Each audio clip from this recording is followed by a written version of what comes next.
The second epistle of Paul the Apostle to the Corinthians, chapter 12, Paul's vision of paradise. It is not expedient for me doubtless to glory. I will come to visions and revelations of the Lord. I knew a man in Christ above 14 years ago, whether in body, I cannot tell you, or whether out of the body, I cannot tell you. God knoweth. Such an one caught up to the third heaven.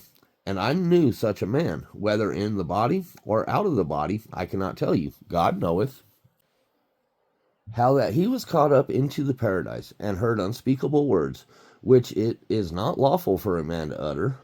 Of such an one will I glory, yet of myself I will not glory, but in my infirmities.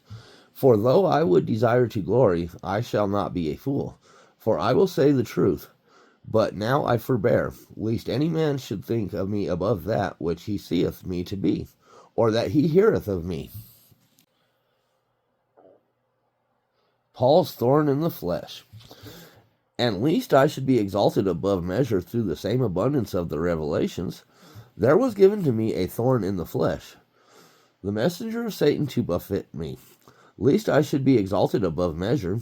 For this thing I besought the Lord thrice, that it might depart from me. And he said unto me, My grace is sufficient for thee, and for my strength is made perfect in weakness.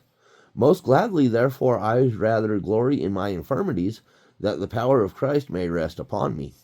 Therefore I take pleasure in infirmities, in reproaches, in necessities, in persecutions, in distresses for Christ's sake.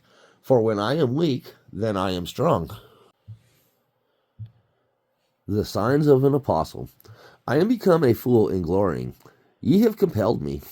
For I ought to have been commended of you, for in nothing am I behind the very chiefest apostles, though I be nothing. Truly the signs of an apostle were wrought among you in all patience, in signs and wonders and mighty deeds. For what is it wherein you were inferior to other churches, except it be that I myself was not burdensome to you? Forgive me for this wrong. Paul's love for the church. Behold, the third time I am ready to come to you, and I will not be burdensome to you. For I will not see... Paul's love for the church. Behold, the third time I am ready to come to you, and I will not be burdensome to you. For I seek not yours, but you. For the children ought not to lay up for the parents, but the parents for the children. And I will very gladly spend and be spent for you.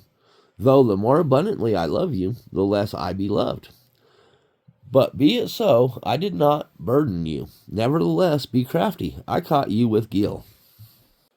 Did I make a gain of you by any of them whom I sent unto you?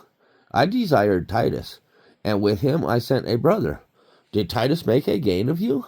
Walked we not in the same spirit? Walked we not in the same steps? Again, think ye that we excuse ourselves unto you? We speak before God in Christ, but we do all things, dearly beloved, for your edifying.